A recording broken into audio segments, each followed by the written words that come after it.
It's time for the reveal of the collaboration between myself and Jess from So What If I Sew, so stay tuned to find out what I made.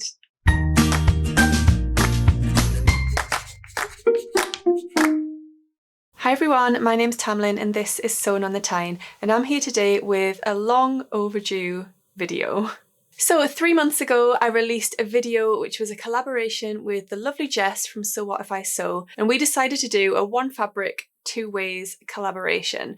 So we both bought the same fabric from the rag shop and we were then going to go away and do our own thing with that fabric and then come back and reveal what we had made and just see what we each did differently and to suit our different styles. And yeah, I'm really looking forward to seeing what Jess has come up with because we have no idea what each other has made. It's been a complete secret. We did intend on these videos being out in April. However, we've both just had a lot going on and we've had a bit of a delay, but we're here now and we're ready to reveal everything to you. So if you haven't watched that video already, I would pause this, go over to my first video, I'll link it down below for you, and also to Jess's video.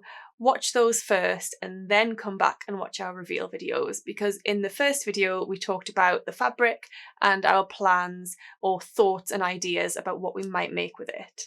Just a little reminder about the fabric. So it's called a mini check suiting. It's a cotton polyester blend, 65% cotton, 35% polyester. And it was an absolute bargain at only £5 per metre. It's a medium weight fabric at 160 GSM and it's 150 centimetres wide. With it being medium weight and having some structure to it, this fabric would be ideal for things like shirts, trousers, skirts, blazers, things with a little bit more body. So I had some different ideas about what I might make with this fabric, and I'm going to show you one of my finished garments today, but I've actually got another garment cut out in this fabric as well, and then I've got some left over which I have a little plan for too. So what did I make? I decided to go for the Chandler trousers, which is a pattern by Untitled Thoughts. I haven't made an awful lot of trousers other than really jogging bottoms and elasticated waist trousers. So these are quite a straightforward trouser pattern because they do have an elasticated back. So the fitting's not too difficult. They've got a lot of ease in them. So they're quite a nice one to get yourself into trouser making without worrying too much about fit. They're described in the instructions as your go-to slip-on pant, ideal for any occasion. And they're suitable for lots of different fabrics. So something like a linen would be really soft and comfortable, or you could go for something like a lightweight corduroy or a lightweight denim to have a bit more structure. There are a couple of different options for the front. So you can either create the shape in the front with pleats or with darts.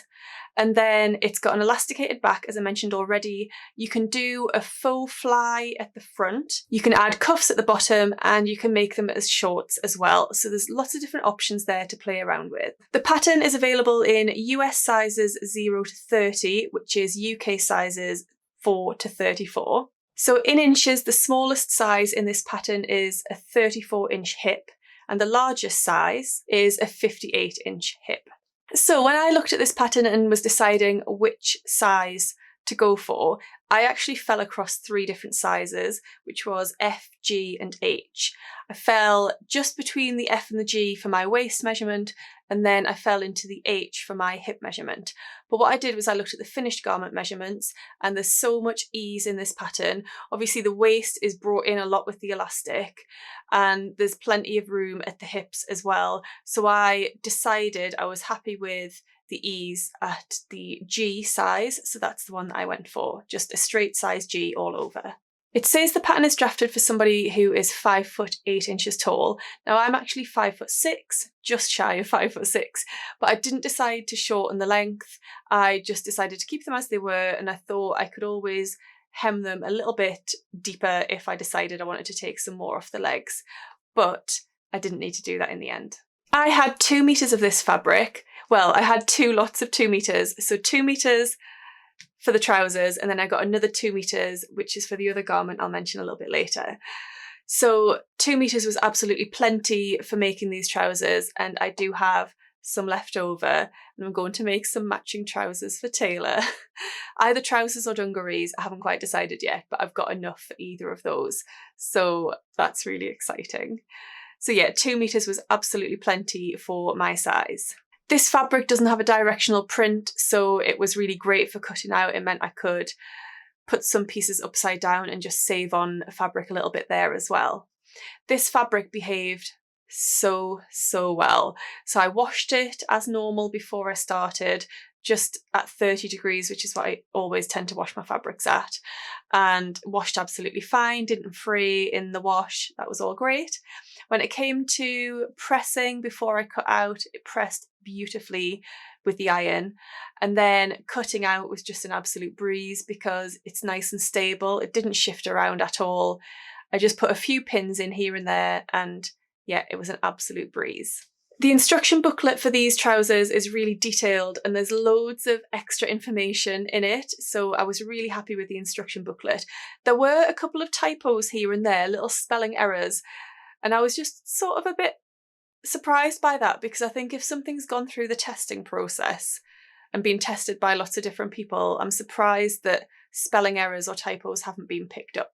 But it's not the worst thing in the world. It's not like a massive error in the instructions. It's just a couple of little typos here and there. There's a little section in the instruction booklet at the start called My Golden Rules, and I really like this. I'm going to read out one of them for you. It's what you read just before you start sewing, and I really like this.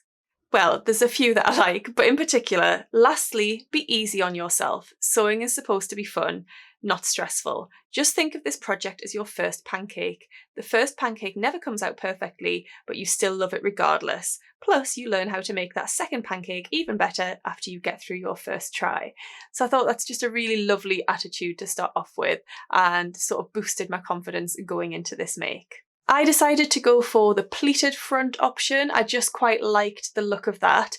So that was the option I went for. There's different pattern pieces when you cut them out for either the pleated front or the darted front. So I went for the pleated. And that's actually the first thing you do. So once you've done your prep, like interfacing and stay stitching, there's then the pleats, which you construct at the front, which are really well explained. And then the rest of the construction was really straightforward. Even there's a step where it says things are now going to get a bit trickier, but to be honest, they didn't really. And the instructions were just so fab that it was a really easy and straightforward sew. I used my sewing machine for all of the sewing, obviously, and I finished all of my seams on the overlocker. I just threaded my overlocker up with some different brown shades, just because I thought that would go quite nicely with the fabric, and I'm really happy with it. I wasn't sure on what colour to stitch with and to do my top stitching with. I tested out a couple of different options. I didn't have a brown that matched the dark brown in the fabric exactly. Black just looked totally wrong, I thought. So I went for like a creamy colour. I was aiming to match the cream colour of the background. So that's what I went for all of my top stitching and my sewing throughout. So I'm just going to stand up and move back and show you the trousers, and I'll just go through some of the details for you. Right, so here are the trousers in all their glory.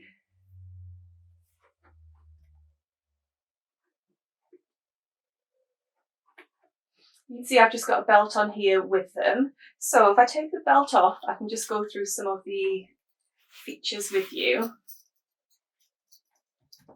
So here at the front you can see we've got the pleats, and then you just stitch those down just to hold them in place. I've got belt loops, which are optional, but I did decide to add them. You've got 5 belt loops around.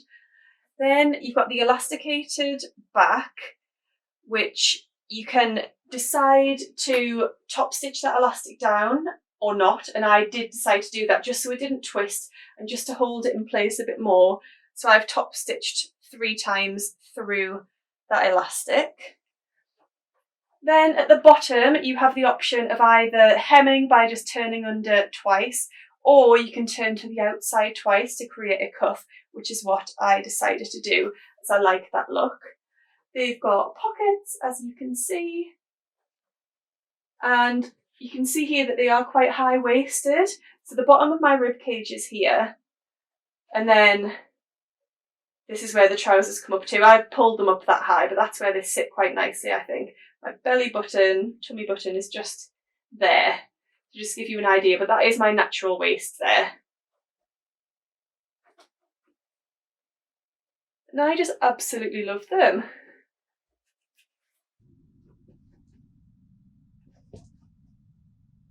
I hope you like them as much as I do. I'm really, really happy with how these trousers have turned out.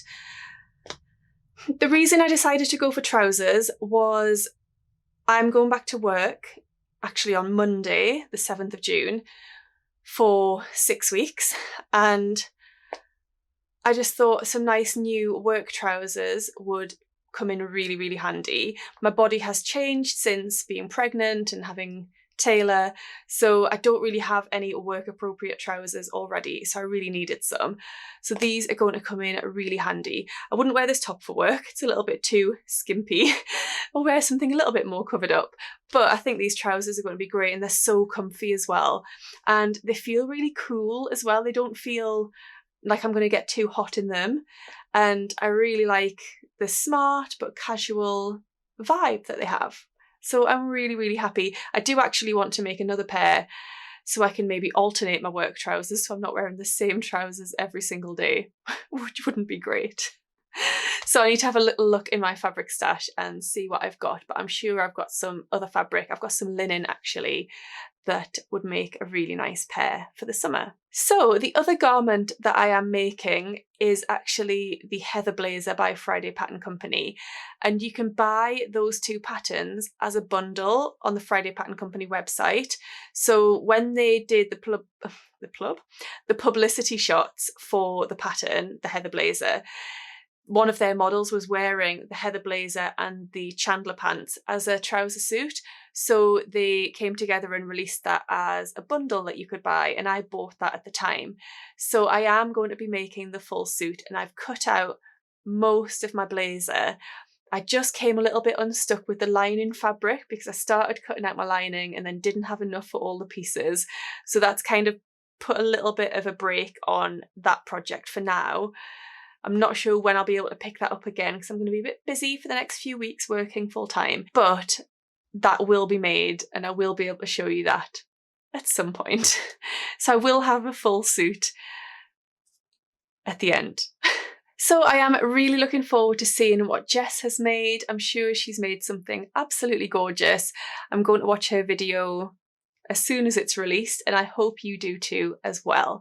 It's been really fun doing a little collaboration with another vlogger, so I've really enjoyed it, and I'm excited to see our two different styles and what we've both come up with. Just a little reminder that the lovely Steph, who owns the rag shop, has given all of you a discount code, and that is still valid. So the discount code is SOTYNE15, that's SOTYNE 15, and that gets you 15% off your order from the rag shop. So you could buy some of this fabric or any of the other beautiful fabrics and patterns and haberdashery that they've got on there. Go and treat yourself, why not? Thank you so much for watching today. I really hope you've enjoyed the video. If you have, I would love it if you could press the thumbs up. That does really help me, especially as I'm not releasing videos quite so often now. All of the thumbs up I can get does really help to share my video to like-minded people on YouTube. Also, if you're not a subscriber already, why not? Please do subscribe to my channel. I would really appreciate it. And thank you everybody for being here and sharing my sewing journey with me. I really appreciate it. I hope you're all well, and I'll see you again in my next video. Happy sewing. Bye. Not in a rude way. Not reveal everything. Anyway, never mind. Challenge that I was setting myself. No, I didn't. That's nonsense.